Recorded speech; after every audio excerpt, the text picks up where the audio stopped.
Welcome back, everyone. Glad to have you here with me today. Excited to get into a new show that is going to go over intermittent fasting and big benefits, 10 big benefits beyond just weight loss. We know intermittent fasting is fantastic for burning body fat and being able to transform your body overall. But what we don't often talk about, and really it should get more credit than it's being given right now, are all the health benefits that come along with intermittent fasting as long as it's done safely and smartly. So what I'd like to do is really highlight 10 of those benefits. I was reading a great article the other day, and when I was reading this article, it was all backed up by over 24 different scientific studies. And so I said, you know what, this is phenomenal. I think that our community would really like to hear more about this, because remember, it's not just about transforming your body. Listen, it's great to get yourself in shape, whatever shape you want for your body, but you don't want that at the cost of taking 10 years, 20 years off your life by doing things in an unsafe way. So again, like I said, when you are combining the proper principles of intermittent fasting, and we have, again, a whole show now just on intermittent fasting. So if you haven't tuned into that, please do. Literally, this is very humbling to say this. It's absolutely amazing. We only put it out about maybe 6 weeks ago now, 8 weeks at the very most, and it's number 2 in iTunes and in nutrition, which is just, phenomenal. So I appreciate all the support, all of the subscribes to that show, and all of your reviews. If you haven't left a review yet, we would love that, of course. We'll link up the show if you haven't already checked it out. But essentially what it is going through all the different principles of intermittent fasting from an unbiased perspective. Because a lot of times, when you listen to people talk about intermittent fasting, they never talk about the side effects. They never talk about the negatives. My job as a board-certified doctor of naturopathy is to always teach you the truth. So I teach you all the phenomenal benefits, and I also teach you, listen, you have to watch out for these things. And I think that's the safest and smartest thing to do, because that's what I would want someone to have done for me when I was sick for a decade, from 17 to 27, really before I met my mentor and all of the brilliance of combining state-of-the-art functional medicine with the ancient wisdom of Ayurvedic medicine. And we put that all together to be integrative health, right? So that's what it's all about. I always just want to make sure that I share with you all sides. But intermittent fasting, I'll tell you right now, it is the closest thing that we have to the fountain of youth. And it seems to have been that for quite some time. You think about every major religion, you think about traditional Chinese medicine, you think about Ayurvedic medicine, you think about the original naturopathic doctors, the natural hygienists, right? The traditional naturopaths. It was one of their foundations. They took people into the hot springs in the forest, and they sunbathed them, and they got them into what's called forest bathing.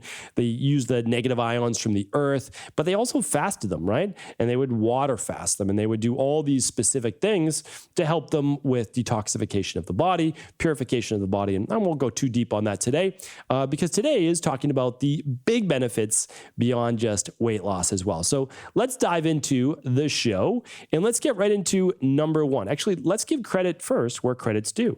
This is a great article with a lot of citations, and it was written by Chris Gunners, and it looks like he is a Bachelor of Science. So Chris Gunners, great article. Credit where credit's due. Of course, we'll link it up today at the show notes. All show notes will be at stephencabral.com/1999. I hope you'll be back tomorrow for our big episode 2000 show. All right. Number 1 is this. It changes, besides weight loss, intermittent fasting changes the function of hormones, cells, and genes in a positive way, meaning it starts to drop insulin levels, which is great for helping out blood sugar. It helps to improve your human growth hormone, which increases while intermittent fasting, as long as it's not taken too far. Again, I'm always going to add you add-ons for what needs to be stated as well. It helps with cellular repair. We've talked about autophagy before, right? Autophagocytosis. It helps to clean up everything from proteins to bacteria to viruses and even cancer cells. And then it improves overall longevity, gene expression against diseases in the body. Pretty phenomenal. Number 2 is this. I know I said I was going to give you the benefits beyond weight loss, and I am. We're not talking about scale pounds on the scale. We're talking about here, though, a loss of visceral fat. Visceral fat is not even about weight loss. Visceral fat is about longevity.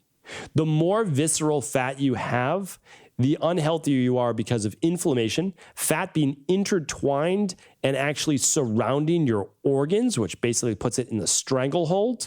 It can cause, this type of fat can cause higher levels of cancer, obesity. It increases your waist to hip ratio, which could cause then higher blood pressure, higher cholesterol, and much more. So intermittent fasting actually helps to reduce waist circumference, which again, we know is a longevity-based principle. And that's why, again, when I talk about weight loss, I talk about it in terms of health.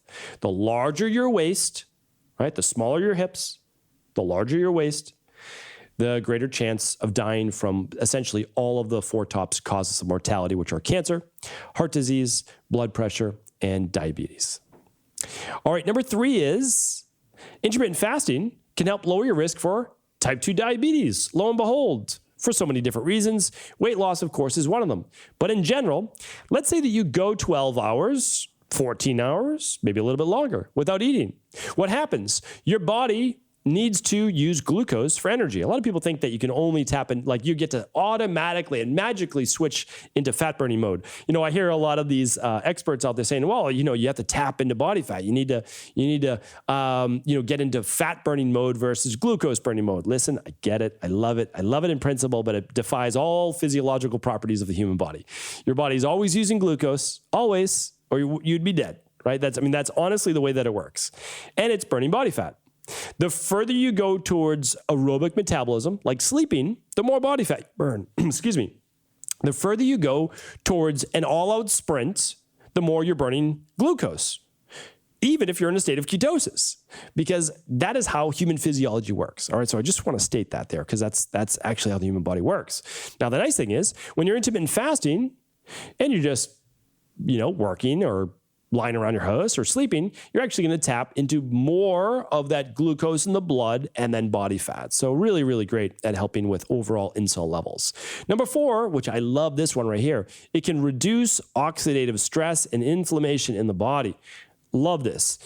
Believe it or not, every time you eat, there's a little bit of free radicals created. And even if you're eating healthy foods, because there's an oxidative process that happens with energy use. And when you eat, you actually use a good amount of energy. And so this doesn't mean stop eating. I'm definitely not saying that because there's a fine balance to all of these things. But when you are intermittent fasting, there's some great studies that show that it can help fight inflammation and many other drivers of disease. All right, number 5 is it may be beneficial for heart health, as in, probably 100%, right? So what we look at for heart health, and this goes back to inflammation, is we look at homocysteine. Okay, that can be inflammation in the arteries. It could be from low B12, low B6, and low folate, no doubt about it. But it could also be from overall inflammation due to poor food choices, high levels of omega-6s, high levels of stress, etc. Right? Lower levels of magnesium. So what we want to also take into account is that the period of eating is going to automatically help with inflammation, which automatically is most likely going to help with those arteries of the heart. But studies have shown that improving blood sugar, improving blood pressure, improving blood triglycerides, improving LDL cholesterol, which is the oxidized cholesterol or bad cholesterol, so-called, and inflammatory markers, that has been shown to help the heart, which is unequivocal.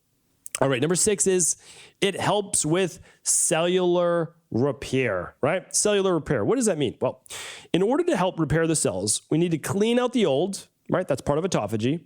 And then we need to create the new. So we know that autophagy helps to clean up the old, but we also know during a period of fasting, a little bit of stress in the body, fasting is a stressor in the body, believe it or not, that it helps with mitochondrial improvement as well. So we get to clean up the old, we get to actually make new, stronger cells. That's a great part of this as well.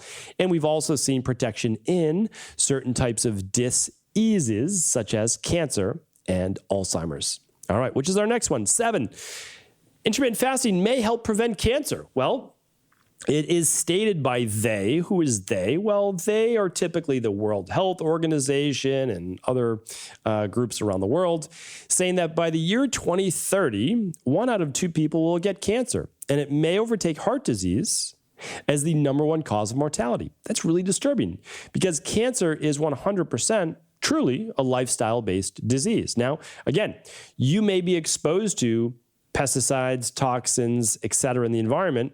You don't know it, no fault of your own. You're not trying to expose yourself to those things, and you get cancer. People get cancer from spraying pesticides in fields. People get cancer from breathing in asbestos. Back in the day when they were cleaning it up, people got cancer from DDT and Agent Orange and all those things during wars. And so, again, that's not their fault. They didn't purposely try to get exposed to those things, but it does happen. So we can't always know how we got cancer, and we do our best only to protect it, right? Protect ourselves from it. So here's the thing. We can only do our best, but intermittent fasting does seem to be one of those big ways to be able to do that. So intermittent fasting, not only did it help prevent potentially cancer, but it may also help with the unwanted effects of chemotherapy. Number 8, if someone's going through chemotherapy treatment. Number 8 is it has huge brain benefits. How does it help with the brain? Well, we already know that it helps with Alzheimer's, right? Helps with dementia. How does that happen? Well, we need to regulate inflammation to a greater degree. We need to improve CRP. We need to improve homocysteine, because all these things affect the carotid artery, the arteries around the heart. And I've done a 3-part series on Alzheimer's. We're coming out with a whole new anti-aging based category. I'm happy to link that up for you today at stephencabral.com/1999. All right. So that'll be there. But here's the thing. If you can improve inflammation, if you can reduce oxidative stress, those free radicals, right? If you can balance your blood sugar, okay, improving insulin as well, and your overall living a healthier life, which includes more autophagy, which includes more energy because you're not putting as much food in all the time, you're likely to have less disease overall. And Alzheimer's and brain-based disease is one of those. Plus, I did another show on brain-derived neurotropic factor, and that's called BDNF. That is, I will link that up today because I don't know the exact episode, but intermittent fasting helps to improve BDNF, which can help with mood and a lot of big brain-based benefits. Big brain-based benefits. I love that. I may actually title the show that, because that is quite a bit of alliteration. Big brain-based benefits. We're typing that one in. All right. So number 9, we've gone over this a few times, but when we're looking at neurological-based diseases, we're talking about Parkinson's, we're talking about Huntington's, and again, we already spoke about Alzheimer's disease, and the reason is that Alzheimer's is not just in the brain, it's basically affecting the entire body, something like a type 3 diabetes and affecting the brain as well. So what do we need to do to improve all of these? Again, reduce free radical damage, right? That's why getting more omega-3s is so important, right? Eating less omega-6s, fried food is so important. Okay, we need to balance blood sugar levels, reduce inflammation, increase autophagy. If we can do all of those things, then we're going to stave off a lot of the issues that not just affect the brain, but affect the nervous system as well. So neurodegenerative diseases like Parkinson's and Huntington's. All right, we've got one more to go, and it's one of the main themes of the show, but if we use intermittent fasting, it looks like we're going to be able to extend life. Now, here's the interesting thing, because one of the ways that we know unequivocally, maybe it's the only thing that we know, that if you reduce caloric consumption, you'll most likely increase age, like you'll live longer. We know that. I mean, like if we know one thing about anti-aging, it's if you eat less, you're probably going to live longer. Hypocaloric, essentially. Now, that can go too far, for sure. That can go too far. But it does seem that if you're eating your normal amount of calories, but you're including an intermittent fast from 12, 14, maybe 16 hours a day, you might get the same exact benefits as on a reduced calorie diet, which is pretty phenomenal, right? And there's 2 really nice studies that we're going to link those up on. Most of these, again, have been done in rats. I mean, that's typically how you'll do these anyways. It's the only way to get lifetimes of data, right? Because humans live 74 to 77 years old. Of course, some live longer, some live less, but that's the average for men and women. But with mice, you can obviously look through many generations or many spans of rats during these scientific studies. All right. So just in a 2017 study, mice that were fasted every other day, we talked about that before, saw their lifespans increase by around 13%. It doesn't have to be every day. There's many studies showing for intermittent fast as well, that they live longer too. So what I would say to you is this. If you're using intermittent fasting for weight loss, great, but I would love for you not to think of it as weight loss. I would love you to think of it as you're getting your body healthier, and a healthy body can't be sick. A healthy body can't be overweight. It doesn't, now, not being overweight does not mean that you are literally like super thin. Like that's not the goal either.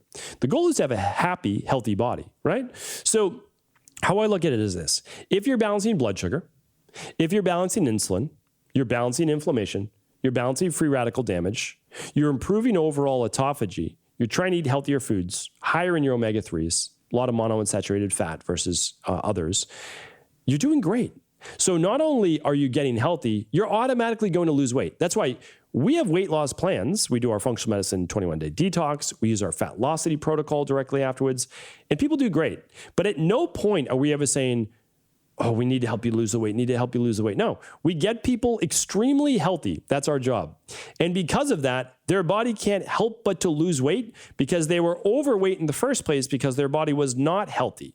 It was inflamed. It was imbalanced hormonally. It was imbalanced with blood sugar, insulin being a hormone. Like when we look at these things, thyroid, cortisol levels, right? And we rebalance them. And once we rebalance them and we rebuild the metabolism, the body is again, it gets healthy and automatically loses the weight. So I want you to think of intermittent fasting less so as weight loss and body transformation, more as getting your body healthy, all right? Hopefully today's show was helpful. If it was, please do feel free to share it with anyone else you believe it could serve. And for all intermittent fasting shows and all of today's show notes, head on over to stephencabral.com/1999. Take care, everyone. Have an amazing day. And be sure to tune in tomorrow for our big episode 2000 over at stephencabral.com/2000. Take care.